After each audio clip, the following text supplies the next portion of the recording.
Yes, the Biden campaign is claiming that he had a cold during that dismal performance. First Lady Jill Biden was also seen at the end of the night walking her husband off the stage. Democrat sources are telling Fox News that after that showdown, quote, everyone is freaking out and that Biden, quote, needs to go and there's no replacing him, quote, unless he agrees.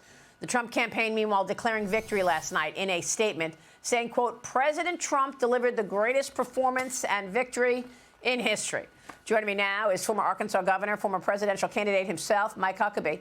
Governor, it's great to see you. Thank you so much for joining me here. Got to get your take. You've been on that debate stage with former President Trump back in 2015. I believe I moderated one of those debates with you on stage. What's your expectation and what are your thoughts from last night? Well, the White House trying to pretend that Joe Biden had a cold, and that's what was behind his performance. He didn't have a cold. He had a rockin' pneumonia and the boogie-woogie flu. Joe Biden was clearly, just a slice of cheese short of a cheeseburger last night. And I'm kidding about it, but the truth is this is pretty serious. And the people that were yelling just a few days ago, 4 more years, truth is I'm not sure watching Joe Biden last night that we think he could go 4 more weeks. It was very disturbing. And the fact is, we weren't the only ones who saw it. Our adversaries around the world saw that last night. And they have to be thinking, nobody's minding the store right now. It was really disastrous. And the Democrats are in meltdown. But I also want to say, I thought President Trump did such a remarkable job of never taking the bait that Joe had obviously been prepped to try to throw out there. And it was a great move on his part to stick to his own message and not to try to react and get angry at Joe. And that was a very important move because last night he looked like a president and Joe looked like he needed to take out one of those maybe ads from Place for Mom. Well, Trump also stuck to the issues. He raised the border. He mentioned migrant crime, migrant murder, by the way. He mentioned inflation. But I want to know what happens next and what the Democrats are going to do right now. Let me bring in Lee Carter, because, Lee, we've got 40 days, about 40 days until the Democrats need to nominate their president, vice president to qualify for the Ohio ballot. I know a lot of people are saying, look, it's very late, even for a modern nomination. The calendar has become front-loaded. The delegates are in place. But even when you look at the potential fill-ins, right? Kamala Harris has to be considered, number one.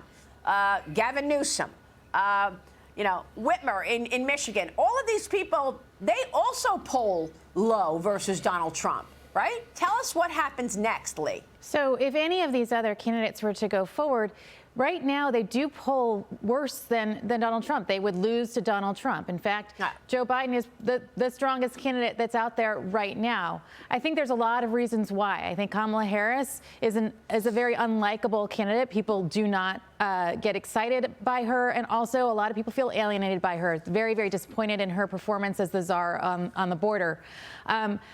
I think the other candidates, I think, are virtually unknown. And that's a real, Gavin Newsom less so, but I think people don't really know what their agenda would be, what their policy would be. And to come in this late in the game and not know, when people are saying, you know what, we had 4 years of Donald Trump. This is what we heard from a lot of the voters last night. We had 4 years of Donald Trump. We know what that was like, and it was much better than it is right now. So yeah. I think it's going to be really hard for anyone to step in these shoes. And I think people have to be careful, what they wish for. They might say that they wish for Joe Biden to step aside, but it's not going to be easy to go up against Donald Trump. So, Mike Huckabee, the RNC convention, July 15th. The Democrat convention is August 19th. That, of course, is the official drop-dead date to change candidates. So probably likely early September or sometime in September. Early voting starts September 20th. Here's T.D. Cowen and company this morning. The analyst is very good there on politics. He says, we could well have been watching the third and final Biden-Trump debate. What do you think? Mike Huckabee. Yeah, I don't think there'll be another one. There's no way that the White House is going to trot Joe Biden out for another one of these performances. And it's pretty evident that he's not getting better. He's getting worse. And we've seen that over the past few months. I really hope that somebody in the White House press corps will finally stand up to Karine Jean-Pierre and tell her that this nonsense about these videos being cheap fakes no longer will wash. But, you know, Maria, we've got to accept the fact that the media is complicit in where we are right now. They have covered for Joe Biden. They have pretended that he is as sharp as a tack and that he is just doing great. And the people who today on MSNBC and CNN are saying, oh, man, that was terrible, Joe should go, they knew this months ago. And they pretended that what they saw, they didn't really see. And so they can't pretend that somehow they're shocked by what they saw last night. No, you're right. I mean, look, we've been watching this now for a long time, watching Joe Biden make gaffe after gaffe. Mental capacity, clearly the #1 issue last night on display. But there's also policy. Bidenomics versus Maganomics in focus at the debate. Biden tried to push the blame onto Trump for high inflation with more misinformation. Watch this. I take a look at what I was left when I became president and what Mr. Trump left me. We had an economy that was in free fall. The economy collapsed. There were no jobs. Unemployment rate rose to 15%. It was terrible. The combination, what I was left with in corporate greed, is the reason why we're in this problem right now. We have the greatest economy in the history of our country. We have never done so well. The only jobs he created are for illegal immigrants and bounce-back jobs, a bounce back from the COVID. He has not done a good job. He's done a poor job, and inflation's killing our country. It is absolutely killing us.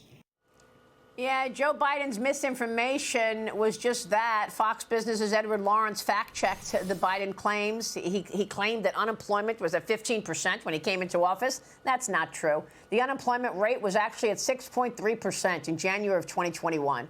Governor, he also said that when he walked into the White House, inflation was at 9%. That's not true. Inflation was at 1.4%, Governor. How does he get away with all this misinformation? I mean, look, we've been fact-checking it, but does everybody else understand that these are just made-up numbers that he's coming out with? Yeah, he just pulls them out of the clear blue sky. It's stunning. But he's gotten away with it because the media has not called him on it, because they've tried to cover for him. And that's got to stop. The tragedy was that Joe Biden really did reveal last night that his presidency has been a disaster.